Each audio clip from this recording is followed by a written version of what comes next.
Welcome everybody, it's Joey from the Commander's Lair. Today I'd like to start off my channel doing a budget Slogurk the Overslime deck.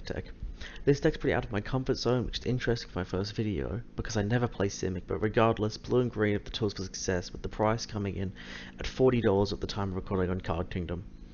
This is a budget list. There are a couple more expensive cards you'd slot on, like Misty Rainforest, and there's some cards you can take out. However, a lot of them are the big hitters, so I feel like keeping them is a good idea, and this deck list is quite cheap.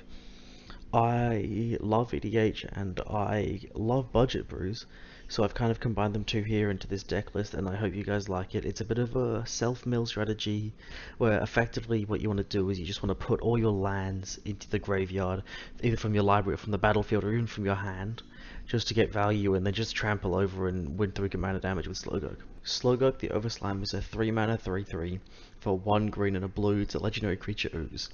He has Trample, and whenever a land card is put into your graveyard from anywhere, put a 1/1 counter on Slogurk the Overslime. And you can remove 3 1/1 counters from Slogurk, return it to its owner's hand. And its final ability is when it leaves the battlefield, return up to 3 land cards from your graveyard to your hand. This is really potent, as he has a way to put 1/1 counters on himself anyway, which is really useful because it has Trample, so you can punch through really easily. And you can remove those 3 1/1 counters and return it to your hand. Honestly, especially in my meta, where there's a lot of board wipes and removal, especially for big creatures like this, I found myself using that ability constantly. It's really useful, and I found out by playtesting it's a great ability. The 3 land cards from your graveyard to your hand is useful. It's not that relevant most of the time. Sometimes it can buff up your hand, make sure you hit your land drops. Discard for some cards like Right of Replicate or Right of Refusal, which we'll see later, but mostly it's not that useful.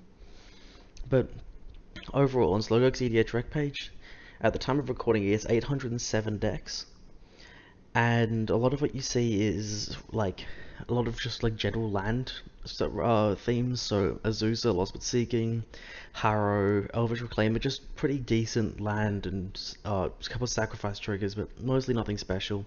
A couple graveyard synergies like Splendid Reclamation and Titania. But overall, it's just a landfall with a sub-theme of graveyard synergies, whereas what I'm doing is a self-mill. Will pump up Slogurk because he triggers from land into graveyard from anywhere, and I've broken the deck into 10 different categories to analyze the game plan for you guys. The first category I'll be going over today is a ramp, which I only have 4 cards for.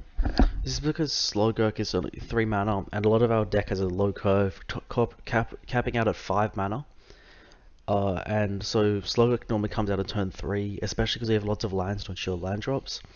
And you can often even get a mill card at turn 1 or even 2 to start milling the moment Slogurk comes in and buffing him up. The best ramp card that we have is probably Myriad Landscape, which is a land that enters the battlefield tapped. You can tap it to add a colorless, or you can pay 2 and tap it to sacrifice it, which triggers Slogurk, giving him a counter, and then search your library for 2 basics, put them onto the battlefield tapped. So this is pretty useful as late game. It can give you lands and to sacrifice, or it can even trigger Slogurk and giving him a counter by sacrificing.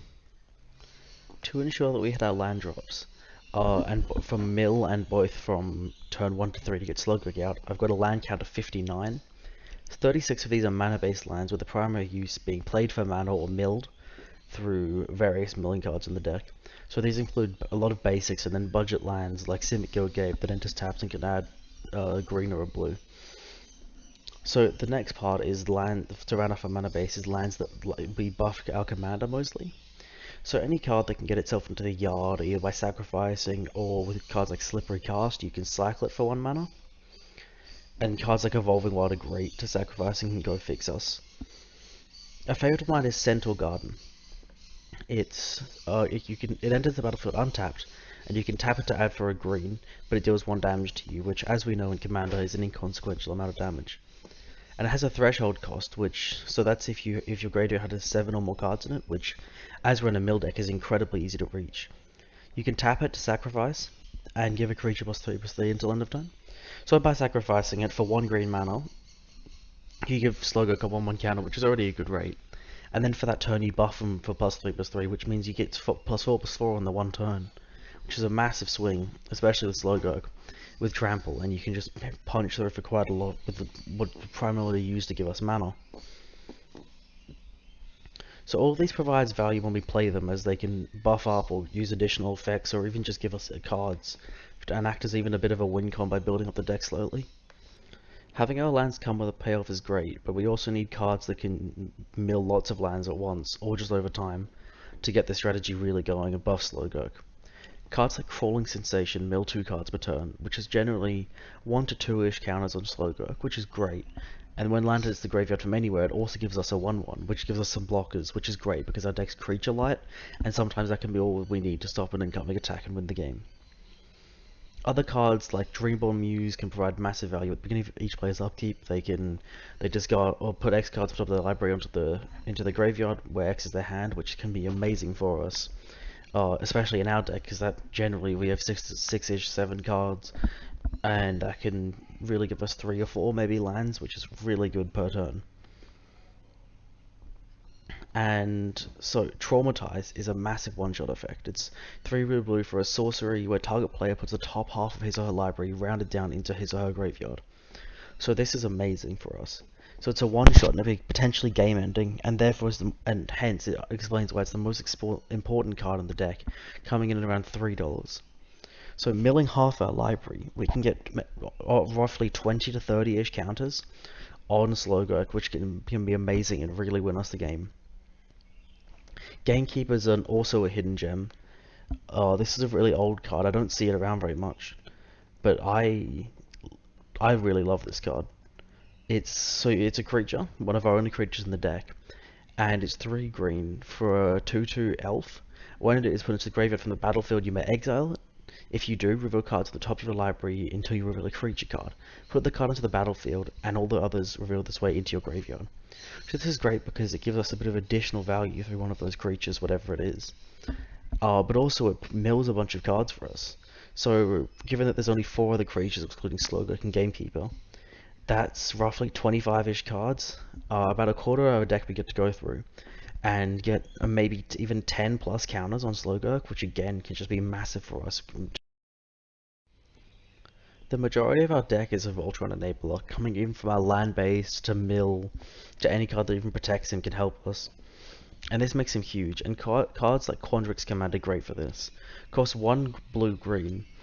It's an instant. You can choose to return a creature or planeswalker to its owner's hand, counter artifact or enchantment spell, put 2 1/1 counters on a creature, or shuffle up to 3 land cards from target player's graveyard into their library. And this is great for us because 2 1/1 counters for 3 mana is a good rate. We can also bounce a creature or a planeswalker, counter a spell, and this is just an amazing value piece for us. It can do lots of stuff, and one of which is make Slogurk bigger, which is great. So that's why I included it in the Voltron slot. However, even though Slogurk has Trample, if someone has a creature with Death Touch, it can make it difficult for our attacks, picking who to attack, and even just lots of blockers might be able to take out Slogurk at certain points. So Rogue's Passage can keep us in the game, making Slogurk unblockable for 4 mana, and even coming as a land and tapping for mana if we need. It can just really help him punch through at the time where Trample just doesn't do it. Again, having all of our deck acting as a Wincon makes this really easy to run and play through, and hence I only have 2 dedicated Wincon cards. Psychic Spiral, while requiring a bit more setup, acts just like Traumatize, recycling our graveyard for massive counters, often again reaching about half the deck, which can, at most times I've ever played it, which is 40 to 50 cards generally, and then lots of lands are in there, which is just massive value and potentially game ending. Simic Ascendancy, however, can come in as early as turn 2, and every time Slogurk gets a counter, it can get a growth counter, and if it has 20 or more, you win the game. So all the while we spin our cogs and build up Slogurk, we can get a win pretty easily with this card, because those counters build up on Slogurk really easily, and even if he gets removed, they stay on the Simic Ascendancy, and can just win off the game very quickly. Although sometimes our strategy doesn't go too well, and the deck doesn't go to plan. This deck can be a bit dirtly sometimes if you can't get the right milling pieces out or don't draw the right lands. And so if we use our mill cards and we whiff on them, which is very unlikely as we sifty lands, but it can happen. Protection pieces could really save us in this case. As I said before, you can remove 3 counters from Slogurk and bounce into your hand, which is good, you can replay them, but it doesn't keep those counters. However, phasing does, which is a special mechanic that got a lot of popularity a very long time ago back in Mirage. The card Reality Ripple does this very well. It's only a 1 and a blue, it's really cheap for an instant, and just target artifact creature or land phases out. So phasing means while it's phased out, it's treated as though it doesn't exist, and it phases in before its controls untaps during the next untap step. So we got to use Slogurk the next turn when he comes back, and with phasing, you keep all the counters. So when Slogurk phases out, if he's, say, got 15 1/1 counters on him, he comes back with 15 1/1 counters and can just really dodge a board wipe or a wrath or a kill spell. And when he comes in, particularly if it was a wrath and you see the only creature on the board, he can set you up massively for a win. Vidalian Illusionist is another great card. It does this on a stick and it's repeatable. You can tap 2 blue and phase out Slogurk. Again, when we're behind, oftentimes it means one of our opponents is ahead of us. And while I don't like disturbing my opponents too much, and I prefer doing my own strategy, sometimes you do need to slow our opponents down a bit just to keep us in the game. Oversimplify is the only board wipe in this deck. It is 3 green and a blue for a sorcery where you exile all creatures. Then each player creates a 0/0 blue fractal creature token and puts number of 1/1 counters on it equal to the total power of creatures they control that were exiled this way. So this is great because if an opponent's got a go wide deck where they've got lots of tokens, we can consolidate all of them into one big creature, and oftentimes our Slogurk is generally massive, what I've found at least, and then you can often beat everyone else's biggest creature because your Slogurk was a 20/20 or so, and you can really just make sure that you're the only one with a board in the end, and replay Slogurk even if you wanted to as well.